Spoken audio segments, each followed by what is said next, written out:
जळगाव जिल्ह्यातील बडगाव ते पारोळा मार्गावरील महिंदळे ते वडजी फाटा रस्ता खड्डेमय, वाहन चालक त्रस्त, अपघातात वाढ, जागोजागी मोठमोठे खड्डे, जीव मुठीत घेऊन वाहनधारकांचा प्रवास, तत्काळ दुरुस्तीची मागणी। नाशिकमध्ये मांडवळ येथे 73 गुंठे मक्का पिकांचे नुकसान, भरपाई मात्र 5,000 रुपये, शेतकऱ्यांची थट्टा। कांदा पिकालाही गुंठा 170 रुपयाप्रमाणेच भरपाई। नंदुरबारमध्ये खरीप हंगामातील सोयाबीन काढण्यासाठी शेतकरी थ्रेशरचा वापर करीत आहे। ढगाळ वातावरण आणि पावसाचा अंदाज असल्याने लवकरात लवकर सोयाबीन काढून घेण्यासाठी शेतकरी लगबग करीत आहेत। धुळे शहरातील विकास कामे गुणवत्तापूर्ण पद्धतीने करा, आयुक्त नितीन कापडणीस यांनी दिल्या सूचना। अहिल्यानगरमध्ये कोपरगाव येथे बिबट्याच्या हल्ल्यात चिमुरडी ठार, ग्रामस्थांच्या नगर मनमाड मार्गावर रास्ता रोको, वन अधिकाऱ्यांच्या निष्क्रियतेवर संताप। जळगाव जिल्ह्यातील अमळनेर येथे तडवाडे मांडळ रस्ता बनला मृत्यूचा सापळा, अपघातांचा धोका वाढला, सार्वजनिक बांधकाम विभागाकडे दुर्लक्ष, तक्रार करूनही काम होत नसल्याने नाराजी। नाशिक जिल्ह्यातील जायखळा येथील गोरखवाडी नाल्यात मगर आढळल्याचं चर्चेला उधाण, याबाबतचा उलगडा वन विभाग आणि सायबर पोलिसांनी केल्यास शंकांना पूर्णविराम मिळेल असे परिसरातील नागरिकांचे म्हणणे आहे। नंदुरबारमध्ये पवन ऊर्जा तारा चोरीचे गुजरात कनेक्शन उघड, 2 गुन्हे उघड, 5.5 लाखांचा मुद्देमाल जप्त, ऑगस्ट ते नोव्हेंबर महिन्यात झाल्या होत्या चोऱ्या। धुळे जिल्ह्यातील मालपूर येथे अवकाळी पावसामुळे लावणीचे रोप वाया गेल्याने रांगोडा कांदा हंगाम लांबणीवर, शेतात पाणी जमा राहिल्याने रोपे कुंजली। अहिल्यानगरमध्ये जैन मंदिराच्या भूखंडांसाठी लंके, दंगेकर आक्रमक, दोषीवर गुन्हे दाखल करा, मनपा आयुक्तांची घेतली भेट। जळगाव जिल्ह्यातील धरणगाव येथे अवकाळी पावसामुळे पातोंडा महसूल मंडळातील सावखेडा तलाठी साजा अंतर्गत गावातील कपाशी पिकांचे मोठे नुकसान झाले होते। या नुकसानग्रस्त शेतकऱ्यांचे प्रत्यक्ष शिवार पंचनामे करण्याचे काम पूर्ण झाले। नाशिक जिल्ह्यातील खामखेडा येथे यंदाच्या हंगामात झालेल्या अवकाळी पावसामुळे भाजीपाला उत्पादनात घट झाल्याने भाजीपाल्यांचे भाव कडाडल्याने शेतकऱ्यांसह सर्वसामान्यांनाही आर्थिक झळ सोसावी लागत आहे। जळगाव जिल्ह्यातील चोपड्यात प्रत्येक वार्डात संपर्कावर भर, नगराध्यक्षपद महिलांसाठी राखीव, नगराध्यक्ष आणि 30 नगरसेवक निवडून येणार। नाशिकमध्ये पंतप्रधान आवास उद्दिष्ट पूर्तीत नाशिक जिल्हा 11व्या स्थानी, राज्यात सर्वाधिक उद्दिष्टांमध्ये तृतीय स्थानी, 11.25% घरकुले पूर्ण। नंदुरबारमध्ये लालपरी दावली लक्ष्मी पावली, दिवाळीत 3.5 कोटींची कमाई, एसटी महामंडळाच्या नंदुरबार जिल्ह्यातील 4 आगाराची कमाई, नंदुरबारने विभागात मिळवले यश। धुळे जिल्ह्यातील दत्तवायपूर येथे दिशादर्शक फलकावर अजूनही जुनेच नाव, छत्रपती संभाजीनगरच्या नामकरणाचा पडला विसर। अहिल्यानगर जिल्ह्यातील कोपरगावात आधार केंद्राची टंचाई, नागरिकांना दिलासा मिळणार कधी, महिला शेतकरी वृद्ध विद्यार्थी तासनतास रांगेत। जळगाव जिल्ह्यातील चाळीसगाव तालुक्यात नगराध्यक्ष पदाच्या उमेदवारीसाठी चाचपणी, चाळीसगावला भाजपकडून कोण उतरणार मैदानात, मित्रपक्षांमधील धुसफूस चव्हाट्यावर भाजपने केला सर्वे। नाशिक जिल्ह्यातील मालेगाव कॅम्प येथे मालेगाव वाहतूक शाखेत 4 वर्षात 7 निरीक्षकांच्या बदल्या। नंदुरबारमध्ये गोशाळेचे अनुदान थकले, कसे जगायचे गोधन, नंदुरबार जिल्ह्यात नोंदणीकृत 4 गोशाळा।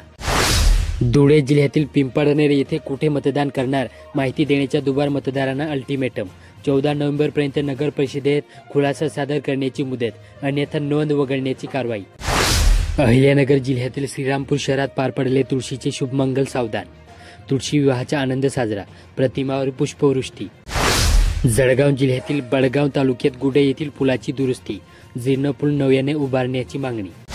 नाशिक जिल्ह्यातील संगमेश्वर येथे मिशन भारत यात्रा करणारे पुणे येथील उद्योजक व समाजसेवक दीपक बराडे यांचे मालेगाव येथे आगमन झाले।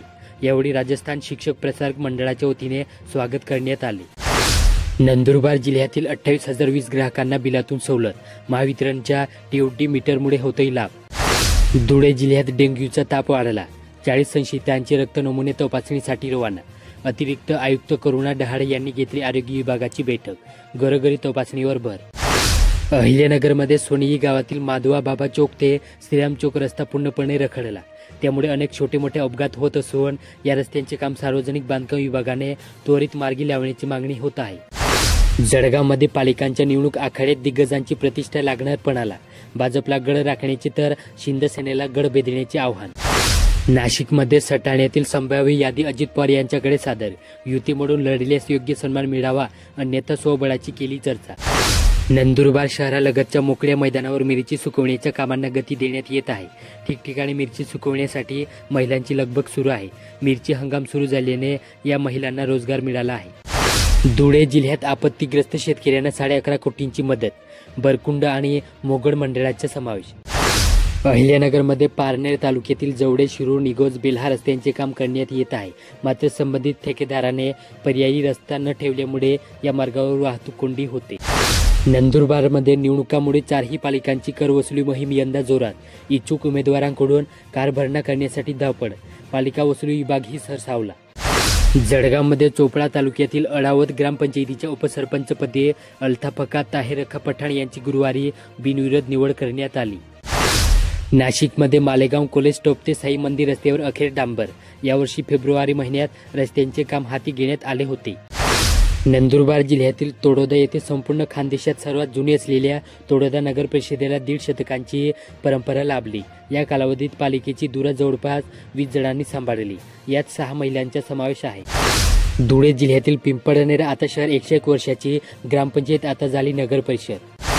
अहिल्यानगरमध्ये मिनी विधानसभा 90,000 मतदार आणि 230 कोटींचे बजेट.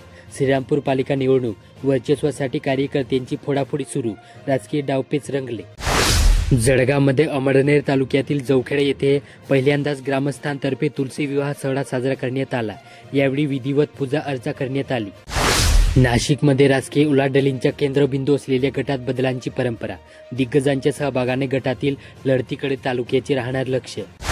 नंदुरबार जिल्ह्यातील 4ही पालिकांचे लोकनियुक्त नगराध्यक्षांसह 55 प्रभागामधून 114 सदस्य निवडणूक कार्यक्रम जाहीर झाला असून त्यासाठी येत्या 2 डिसेंबरला मतदान होणार. याकरिता 4ही ठिकाणी एकूण 2,27,139 मतदार मतदानाचा हक्क बजावणार. त्यासाठी 258 मतदान केंद्राची व्यवस्था करण्यात आली. धुळे शहरात सरदार वल्लभभाई पटेल यांच्या 150व्या जयंतीनिमित्त गुरुवारी शहरातील पोलीस प्रशिक्षण केंद्रापासून रन फॉर युनिटी रॅली काढण्यात आली.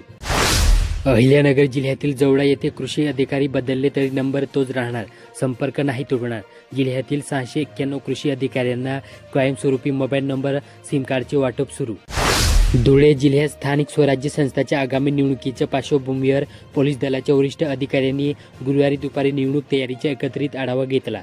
कायदा व सुव्यवस्था राखण्यासाठी आणि निवडणूक प्रक्रिया सुरळीत पार पाडण्यासाठी प्रशासकीय आणि तांत्रिक बाबींची माहिती घेतली. अहिल्यानगरमध्ये गोशाळांचे अनुदान थकले. दानही मिळेना. 6 महिन्यापासून 4 कोटींचे अनुदान प्रलंबित. जळगाव जिल्ह्यातील जामनेर येथे मराठी रंगभूमी दिनाच्या औचित्याने आनंद यात्री संस्थेच्या वतीने शहरात आयोजित परिसंवादात जामनेरमध्ये सुसज्ज नाट्यगृहाची उभारणी ही काळाची गरज आहे असा ठाम निष्कर्ष निघाला. तसेच नव्या पिढीला नाट्य चळवळीची ओळख करून देण्यासाठी नाट्य प्रशिक्षण शिबिर घेण्याचा निर्णय यावेळी घेण्यात आला. नाशिकमध्ये रब्बीचे क्षेत्र 37,000 हेक्टरने कमी. हंगाम ही 2 आठवडे उशिराने सुरू. अवकाळीचा फटका. थंडीचा जोर वाढू लागल्याने शेतकऱ्यांना मात्र काही अंशी दिलासा. नंदुरबार येथे जागतिक रंगभूमी दिनानिमित्त नटराज पूजन. धुळे जिल्ह्यातील दोंडाईच्या नगरपालिका निवडणुकीत महाविकास आघाडी संपूर्ण पॅनल उभे करणार असून नगराध्यक्षपदाचे उमेदवारीही देणार असल्याची महत्त्वपूर्ण घोषणा महाविकास आघाडीच्या बैठकीत करण्यात आली. अहिल्यानगर शहरात प्रेमदान चौकात सुरू असलेल्या एका बांधकामासाठी क्रेन लावले असून त्या आधारे सर्रास लोखंडी सळ्या काँक्रीटचे ब्लॉक उचलले जातात. या बाबी रस्त्यावर तरंगताना दिसतात. हा धोकेदायक प्रकार असतानाही महापालिका त्याकडे दुर्लक्ष करत आहे.